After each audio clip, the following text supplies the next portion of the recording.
monde, donc on se retrouve aujourd'hui pour une nouvelle vidéo qui est un tag sans forcément être un tag, c'est les choses que je n'aime pas en équitation. Donc j'en ai beaucoup de choses que je n'aime pas en équitation, comme j'ai beaucoup de choses que j'aime en équitation, mais je me suis limitée à 15. Donc si vous aimez vraiment ce genre de vidéo, pourquoi pas vous en refaire par exemple 15 choses que j'aime en équitation ou refaire des choses que je n'aime pas en équitation. Donc j'ai divisé ça en 3 parties, donc d'un côté le matériel, ensuite le cavalier et ensuite tout ce qui est autre, divers. Donc on va commencer par le matériel. Donc la première chose, c'est les selles en synthétique. Je ne supporte pas les selles en synthétique. Après j'ai jamais testé des selles synthétiques en style bonne marque, mais toutes celles que j'ai utilisées, que ce soit dans les centres équestres ou même une fille qui avait sa propre selle et je suis montée dessus, j'aime pas, vraiment pas. Moi une selle c'est minimum en cuir. Je ne supporte pas les selles en synthétique. Je trouve que t'as une mauvaise position, en plus ça grince et tout, enfin j'aime pas. Ensuite c'est les cure-pieds sans brosse. Ça c'est le truc de ça sert à quoi d'avoir et un côté une brosse et un côté son cure-pied? Mieux vaut avoir un cure-pied avec la brosse, au moins t'as déjà tout dedans. Ensuite c'est les filets de club qui sont indémontables. Pour n'importe quelle raison, par exemple tu as besoin de changer le mors ou enlever les rênes ou quelque chose comme ça, et tu passes mais du temps, mais beaucoup de temps à juste enlever une bouclerie. C'est super chiant, vraiment. En quatrième, c'est quand tu montes avec les selles de club et que soit tu n'as pas la même étrivière, soit tu n'as pas les mêmes étriers. Quand tu n'as pas les mêmes étrivières, t'as beau les mettre sur les mêmes trous, enfin à peu près au niveau des mêmes chiffres, bah il y aura toujours une jambe où ça sera plus long que l'autre, ou même des fois t'as des étrivières qui sont plus larges que d'autres, c'est galère. Et quand tu n'as pas les mêmes étriers, genre quand tu en as un en plastique, un en... je crois que c'est acier, je sais pas c'est quoi la matière, c'est chiant. T'as pas la même façon de... Ou même on a des étriers qui n'ont pas de plancher, il y a d'autres qui ont un plancher, donc des fois t'as qu'un pied qui glisse, enfin franchement c'est trop galère. Ensuite on va passer dans la catégorie cavalier. Donc la cinquième chose, c'est les cavaliers qui ne félicitent jamais leur cheval. Que ça soit pendant le cours, par exemple si le cheval arrive à faire un exercice, par exemple, même tout simplement, je sais que Queen elle a beaucoup de mal à s'arrêter après un obstacle. Donc rien qu'en lui demandant un arrêt après un obstacle, si elle le fait je vais la caresser. C'est juste un arrêt, mais c'est quelque chose qu'elle a du mal à faire. Du coup, dès qu'elle y arrive bien, je la félicite. C'est comme par exemple à la fin d'un concours, que t'aies fait une barre, un refus, que tu sois classé ou pas, bah minimum tu caresses ton cheval. C'est comme à la fin, t'es pas obligé de lui donner des bonbons parce qu'il y en a qui sont contre la récompense en friandise, ça je suis d'accord, mais au moins tu le caresses ou tu lui parles gentiment, tu lui dis que c'est bien ou quelque chose comme ça. Et il y en a, ils montent à cheval juste pour dire bah le cheval il va faire ci, il va faire ça, il va me faire gagner, puis voilà.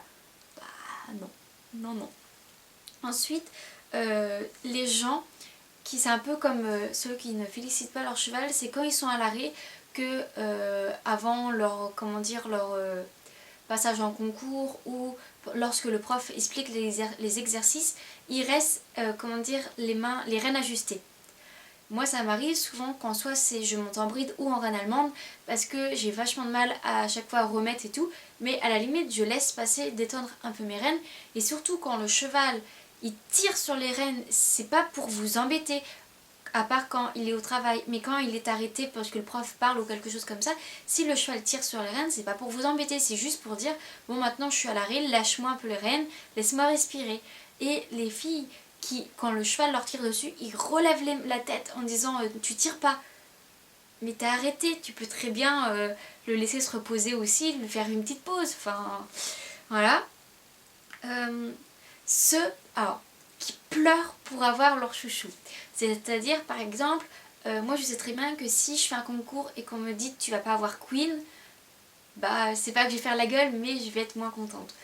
Mais lorsque je fais des cours, si j'ai pas Queen, je vais pas aller pleurer, je vais pas aller demander avec une pote pour aller échanger, pour absolument que j'ai Queen, ou pour lorsque l'on fait des sorties, genre tout ce qui est randonnée ou balade à la plage, et je vais pas pleurer pour avoir mon cheval.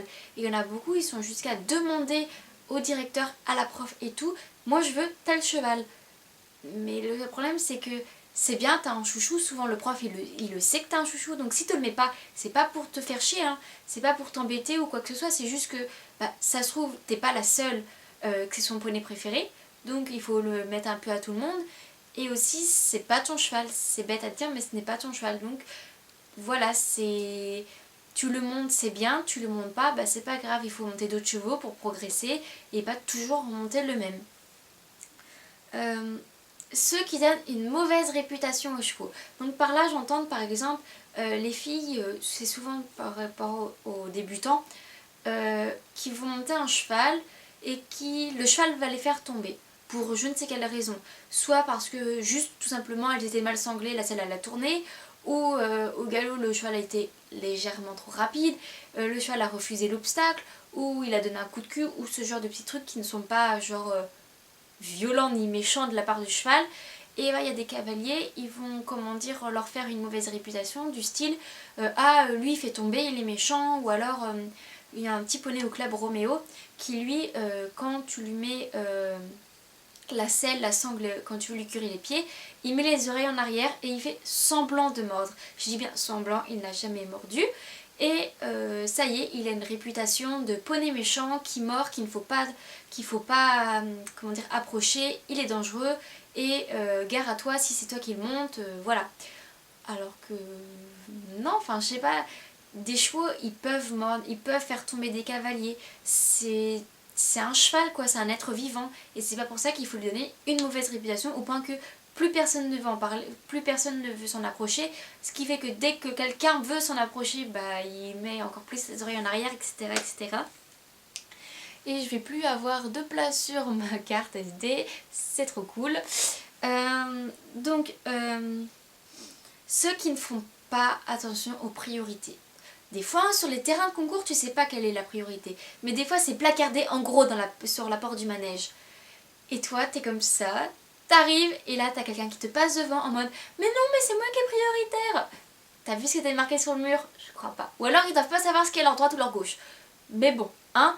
Ou c'est comme quand tu gueules la piste, et qui, justement, ils s'arrêtent sur la piste. Donc ça rejoint à un point ceux qui s'arrêtent sur la piste pour ressangler ou régler leurs étriers.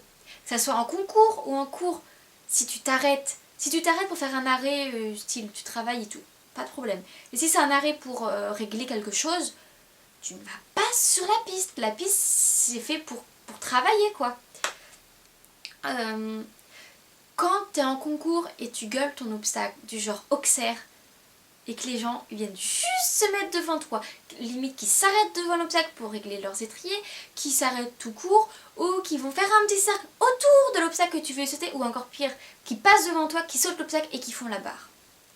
Ça, c'est très énervant. Désolée si le cadrage a un peu bougé, j'ai dû aller refaire de la place sur ma carte SD. Donc j'en étais à ceux qui sautent ton obstacle en concours. Ensuite, j'ai fini pour tout ce qui est les sortes, entre guillemets, des cavaliers que je n'aime pas. Ensuite, on va parler à tout ce qui est autre et divers. Je vais essayer de me recadrer un peu, c'est mieux comme ça. Comme par exemple, mais ça c'est des choses qui ne sont pas forcément... Enfin, je veux dire, c'est pas dangereux ni quoi que ce soit, mais c'est des choses qui sont embêtantes. Comme par exemple, quand le cheval que tu montes et soit monté juste avant toi ou juste après toi. Tu n'as pas le temps de t'en occuper, par exemple, si tu arrives, il est déjà monté, souvent même tu n'as pas le temps de mettre ton matériel, ou alors tu mets ton matériel, mais le cheval il est déjà échauffé, mais déjà fatigué, mais déjà travaillé. Surtout si tu fais le même exercice que le cours précédent que ton cheval a fait, c'est galère. Ou que ton cheval, à peine tu as fini le cours, tu dois tout de suite le passer à quelqu'un d'autre, t'as pas le temps de le caresser, enfin... entre guillemets si, mais t'as pas le temps de le féliciter, d'aller le faire manger, d'aller lui faire les soins, de tout ça. Donc tu descends et tu te retrouves sans cheval. Voilà. Ensuite, quand tu ne retrouves pas, ou tu ne trouves pas tout court, la sangle ou par exemple le matériel, le filet ou quoi que ce soit, du cheval que tu dois monter.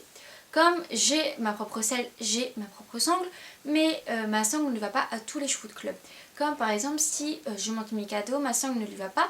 Du coup, il faut que j'aille prendre la sangle de Mikado sur sa salle de club. Sauf que les petits, même voire tout le monde, prennent les sangles, modifient, ils vont prendre pour tel cheval, ou alors ils veulent la mettre puis ils la laissent dans le box, ils la laissent à côté, ou alors ils le remettent sur la mauvaise selle. Et du coup tu es obligé d'essayer toutes les selles, toutes les sangles pour savoir laquelle est la bonne. Ça, c'est embêtant. Parce que souvent tu arrives en retard au cours à cause de ça. Alors que tu es en avance et tout, et t'as plus de sangles. Les paires de guêtres dépareillées.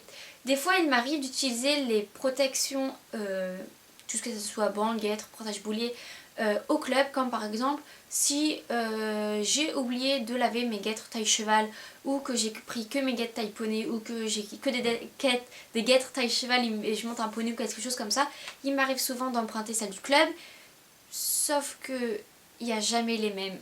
Bon, pour les bandes ça peut aller, les protège-boulets personne n'en utilise donc ça va, mais les guêtres c'est souvent embêtant.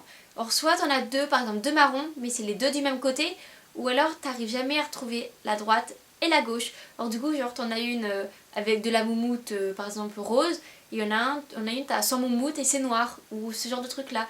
Du coup tu montes souvent avec des guêtres dépareillées. C'est vraiment beau. Et pour finir, c'est quelque chose qui, on ne peut rien, c'est pas quelque chose qui peut changer, même si je fais des vidéos dessus et que tout le monde pense la même chose que moi. C'est juste le moment où, par exemple, il fait beau, tu prépares ton cheval et tout, tu montes dans la carrière, il se met à pleuvoir. Tu dis bon, c'est pas grave, ça va passer. Ça dure toute l'heure, avec genre des grosses averses, de la grêle et tout. Tu descends le cheval, 2 minutes après il arrête de pleuvoir. Là tu te dis, ok, d'accord, le temps ne m'aime pas. Mais c'est vraiment le fait de... Tu montes à cheval, il commence à pleuvoir, tu finis le cours sous la flotte, et à peine tu es descendu, tu ramènes ton cheval au box, et là ça y est, il fait beau, il y a du soleil, des arcs-en-ciel et tout. Voilà. On adore. Mais ça, on n'y peut pas grand chose quoi. Puis on va pas arrêter de monter juste parce qu'il pleut. Mais s'il pourrait pleuvoir avant et après, mais pas pendant, ou même pendant le cours des autres, moi ça m'arrangerait. Et voilà, donc c'est mes 15 choses en équitation que je n'aime pas. C'est pas forcément des choses que je n'aime pas catégoriquement, mais c'est vraiment des faits, ce genre de trucs là. Donc dites-moi ce que vous en pensez, si vous êtes plutôt d'accord ou pas d'accord avec moi. Et donc on se retrouve une prochaine fois pour une prochaine vidéo. Bye bye!